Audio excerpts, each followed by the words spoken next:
Before I get to the questions, I just want to first say congratulations to OKC and their organization. Phenomenal basketball team that we just played, and we survived by the skin of our teeth. But they are incredibly talented, incredibly well coached. I thought Billy and his staff did a phenomenal job. They had us on our heels constantly in this series. And I want to say congrats also to Sam Presti, who's a good friend of mine. And you know, with the joy of winning, you know, the flip side is the disappointment in losing. And I genuinely feel for that team because they were very close and they deserve to be there just as much as we do, really. But we were able to pull it out, and we're moving on. Thank you. Steve, Scott Howard Cooper from NBA.com in the aisle on your left. As someone who's been in many different situations through the years, can you describe the accomplishment of coming back from 3-1 deficit, especially where you guys were after Game 4, what it took to get here? Yeah, I mean, we were not just down 3-1. We had gotten blown out, you know, 2 straight games. So obviously everything started with Game 5, kind of rediscovering ourselves and our style, and then Game 6 was kind of magical. I mean, what Clay did that night, basically putting us on his shoulders and allowing us to have this opportunity tonight at home. It's a pretty remarkable comeback, and shows, I think, a lot about our guys and their will and their grit. Jacob Palmer, San Francisco Examiner. Steve, when you see Stephen get a big switch on to him at a pick and roll, what goes through your mind? Well, a lot. The first thing is we want him to kind of mix up what he's doing when he's faced with that situation. Against this team, you're not just facing an ordinary big. You're facing, whether it's Durant or Ibaka or Adams, even Roberson, long limbs, athletic. So they're able to challenge his shot better than any team we've played. And so he got himself going. I could tell in Game 6 that he was starting to feel like himself. He looked better. He looked like he was moving better. And I told our coaching staff yesterday, I said, I have no doubt that Steph's going to have a huge game. This is just who he is. And he looked right again. Couple questions more on Steph. Did he tweak something at the last play of the first half? It looked like he limped a little bit. Not that I know of. And secondly, he had a big celebration, maybe the biggest one he's ever had after one of those threes. Do you sense at all, you talked about that he felt some responsibility, personal responsibility for this series, for this team, and that maybe that was a little bit of a release for him?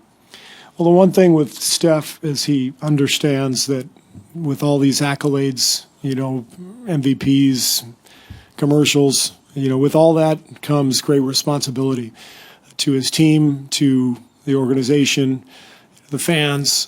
He gets that. He understands that if you play poorly, you're going to get blamed if you're the star. And I think he's had a rough playoff go because of the injuries. And as I said, I think he finally felt right physically the last couple of games. And this is who he is, having a clutch performance in a Game 7. That's Steph Curry. Dean Blevins, CBS Oklahoma City. Steve, obviously after what the Thunder did to the Spurs, it was clear they were going to be a test for you. But prior to that, through a kind of a so-so regular season, did you think that they were going to pose this type of challenge as you saw them during the season? I think they got dramatically better during the playoffs. I really do. They've always been very, very talented. They've always been formidable. Our 3 regular season games that we played against them, we won, but every one was down to the wire. So we knew no matter what that they were going to be a challenge. But I think they got better as the playoffs went on. The series win against San Antonio, they really, I thought, blossomed. And then I thought they played a great series against us, and we were fortunate to kind of eke it out. Brian Brinkley, KFOR TV, Oklahoma City. Coach, it looked like the Thunder played really good defense on you in the first half. You have just 42 points. What was different in the second half in your mind? I just thought we were timid in the first half. The nerves of a Game 7. You have to be reminded how difficult it is to win this deep in the playoffs against a great team in a Game 7 with all the pressure. And to me, they were the aggressors early, and we were on our heels. But I thought our competitive level of intensity came up in the second half, and obviously Clay and Steph, hit some big shots. Steph had a huge second half, but our defensive intensity and the rebounding allowed us to get going. And to only lose the rebounding battle by 1 to this team that's about as good as we can hope for. So that was critical.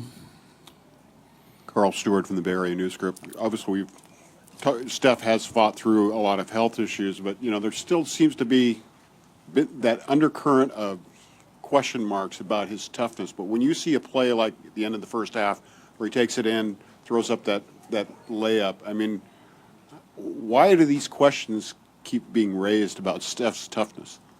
Because he looks like he's 12.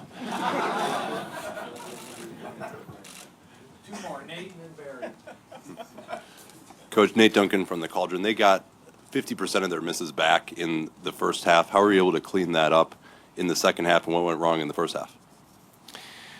Well, that's obviously one of the keys when you play this team. You know they're going to come after you on the glass. So, we picked up our intensity. I thought Festus came in and gave us really important minutes and kind of changed the tone of the battle in the paint. And Draymond really picked it up as well. But, you look at our rebound totals. We had, everybody had, 4, 5, 6, 8. So it was really a team effort. And we finally just were able to do it. I can't tell you why, other than we tried really hard, and the intensity was there, and people were putting bodies on other bodies, and it was finally successful for us. Barry Trammell with the Oklahomans. Steve, they played 3 quarters of pretty good offense, but their third quarter was disastrous. Even the second chance points went away, but your first chance defense was really good. They didn't get many looks. Yeah. What happened in that third quarter when you guys took control of the game when they had the ball? I think that's where our crowd really came into play. The first half, you could just hear the groans. You could hear the disappointment with the fans, and we weren't giving them anything to cheer for. I thought Sean Livingston's dunk in transition kind of changed the tune. Our fans got into it. It was an emotional play. Our bench was into it, and it just seemed to pick up our intensity that much more. And it was just kind of the natural momentum of the game. They controlled the first half, and we were able to control the second. But, sometimes when you have 2 great teams, it's just the way it goes. They're going to compete in the whole game, and goes back and forth a little bit. All right, thank you.